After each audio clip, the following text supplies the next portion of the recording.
nuestra crónica semanal de Perú Político del 5 al 11 de diciembre con la noticia del primer juicio al expresidente Alberto Fujimori. En el inicio del juicio oral a Fujimori por violación de derechos humanos, por las matanzas de Barrios Altos y La Cantuta, así como secuestros en el sótano del Servicio de Inteligencia del Ejército, el exmandatario pretendió convertir la audiencia en un show mediático. Fujimori gesticuló y vociferó alegando inocencia, motivo por el cual el presidente de la sala, César San Martín, le ordenó guardar la calma. El primer juicio de Fujimori, de los 4 que deberá enfrentar por corrupción y violación de derechos humanos, concitó la atención de la prensa mundial que en gran número se volcó a la sede de la Dirección de Operaciones Especiales de la Policía Nacional del Perú, DIROES, donde el procesado está recluido desde que fuera extraditado de Chile el sábado 22 de septiembre. A diferencia de otras audiencias inaugurales, que suelen ser bastante tediosas, la sesión desarrollada el 10 de diciembre por la Sala Penal Especial de la Corte Suprema sorprendió por la celeridad con la que se superaron las diferentes etapas del proceso. Fujimori no se hizo esperar y ante la pregunta del vocal San Martín sobre si se declaraba inocente o culpable de los hechos que se le imputan, lanzó un iracundo discurso. Antes de que el extraditado continuara, San Martín le pidió que concluyera. Sin embargo, el recluso prosiguió ante la sorpresa del titular del tribunal, quien tuvo que alzar la voz e indicarle «aquí mando yo».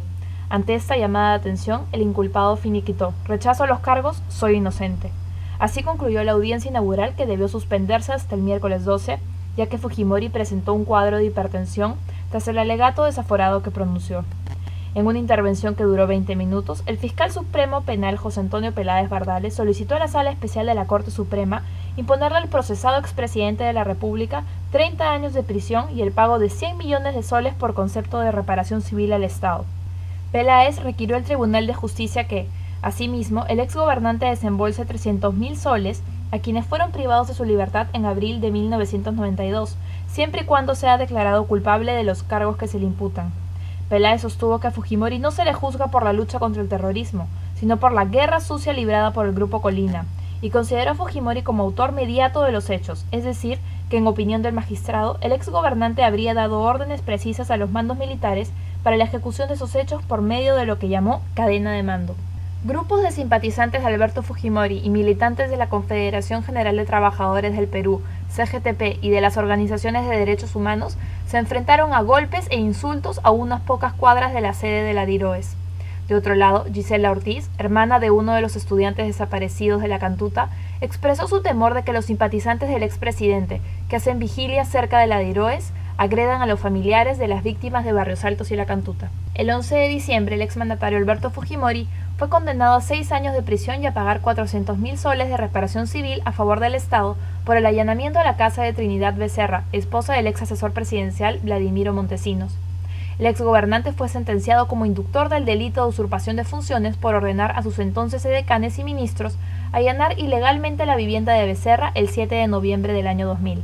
Se le imputa al exmandatario la autoría mediata de los hechos punibles, ya que Fujimori, valiéndose de su condición de jefe del Estado, ordenó y dirigió el 7 de noviembre el ingreso ilegal a la casa de Becerra para incautar sus bienes y videos que podrían comprometerlo con la red de corrupción que se produjo durante su gobierno.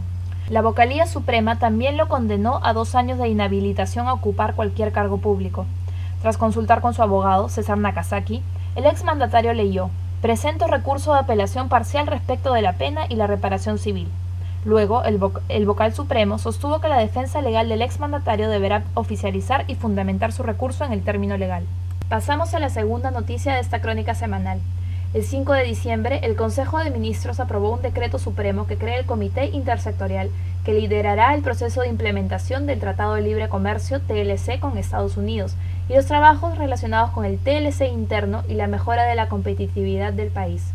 La ministra de Comercio Exterior y Turismo, Mercedes Arauz, dijo que integran la comisión, además de ella, los titulares de Economía, de la Producción, de Agricultura y de Transportes y Comunicaciones. Convocarán al sector privado y a los que quieran colaborar, agregó. Señaló que cada ministerio tiene sus matrices avanzadas y que el comité verá que se ejecuten con rapidez. La implementación consistirá en incorporar normas, reforzar instituciones y mejorar la gestión pública.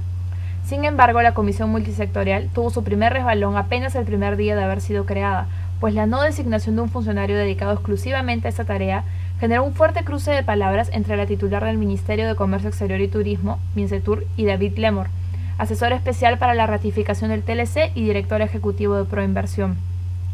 En la mañana del 6 de diciembre, Lemor manifestó su preocupación por la falta de una persona responsable que dirija el proceso de implementación.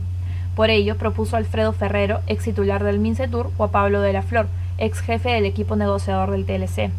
Él se excluyó como posible candidato, pues indicó que se dedicará enteramente a sus funciones como director ejecutivo de Proinversión. Sin embargo, esta propuesta no le hizo ninguna gracia a la ministra Arauz, quien en horas de la tarde aclaró que por ley ella es la encargada de liderar la coordinación del proceso de implementación. También recordó que el Mincetur ha trabajado en todos los tratados y acuerdos suscritos por el Estado peruano, y para no dejar dudas, remarcó que la implementación del TLC ya empezó hace más de un año con la participación de más de 150 funcionarios de todos los ministerios del Estado. No obstante, la tarea no será nada fácil, más aún si se tiene en cuenta los apenas 8 meses de plazo trazados por el Mincetur. Según indicó Felipe Ortiz de Ceballos, embajador del Perú en Estados Unidos, la implementación del TLC demandará destrabar 226 procesos burocráticos que requerirán de un trabajo coordinado de 18 instituciones, tanto ministerios como también el Indecopi, OCIPTEL, SENASA o SUNAT. También implicará la tarea de establecer cambios en la normativa local, supranacional e internacional. De lo señalado, el hueso más duro de roer serán los compromisos del TLC que se contraponen a la normativa de la Comunidad Andina de Naciones. Por el momento, el gobierno prefiere no tocar el tema. La ministra Arauz también informó que para lograrlo, el gobierno se valdrá de una serie de decretos supremos y de leyes. Aquí es donde podría haber otro problema, ya que el Congreso no es precisamente célebre en lo que a aprobación de proyectos de ley se refiere. La Comisión de Comercio Exterior del Parlamento, no obstante, ya anunció su predisposición a dar prioridad a las leyes relacionadas con el TLC, pero también se encuentran los parlamentarios nacionalistas, respaldados por sindicatos agrarios, quienes ya informaron que presentarán una tercera demanda de inconstitucionalidad contra el TLC cuando el texto sea promulgado. Por otro lado, pese a que hace más de un año se aprobó el desembolso de 112 millones de soles para compensar a los productores agropecuarios que se verán más afectados por el TLC, el Ministerio de Agricultura aún no ha definido cómo se canalizarán esas compensaciones. Fueron más las interrogantes, en lugar de certezas, las que dejó el ministro de Agricultura, Ismael Benavides, luego de reunir a la prensa para dar a conocer las acciones a tomar por su sector para afrontar el efecto negativo del TLC en la agricultura nacional. El 6 de diciembre, el titular del sector presentó a los grupos de trabajo que verán la parte del proceso de implementación del TLC que le corresponde a su rubro, fundamentalmente la adecuación de los protocolos sanitarios peruanos a lo que establece el tratado, en temas medioambientales y forestales, así como en la preparación de nuestra agricultura para enfrentar los requerimientos y las potencialidades del pacto comercial. Sin embargo, cuando se le consultó sobre el criterio del gobierno para determinar estos 112 millones de soles, solo atinó a decir que fue una cifra determinada en el gobierno anterior. Calculó que el mecanismo se definirá en 5 meses y adelantó que es posible que se modifique el monto destinado a las compensaciones, tomando en cuenta que se pueda satisfacer los intereses de los agricultores y que evidentemente el Estado tenga disposición de esos recursos, señaló. Por otro lado, no quedó claro a quiénes ni de qué forma se ejecutarán las compensaciones, pues el ministro señaló que la compensación no necesariamente será entregada en dinero efectivo al agricultor. Finalmente explicó que la meta del ministerio es lograr una reconversión agrícola hacia cultivos de agroexportación, pero indicó que su sector no cuenta con un presupuesto especial para impulsarla.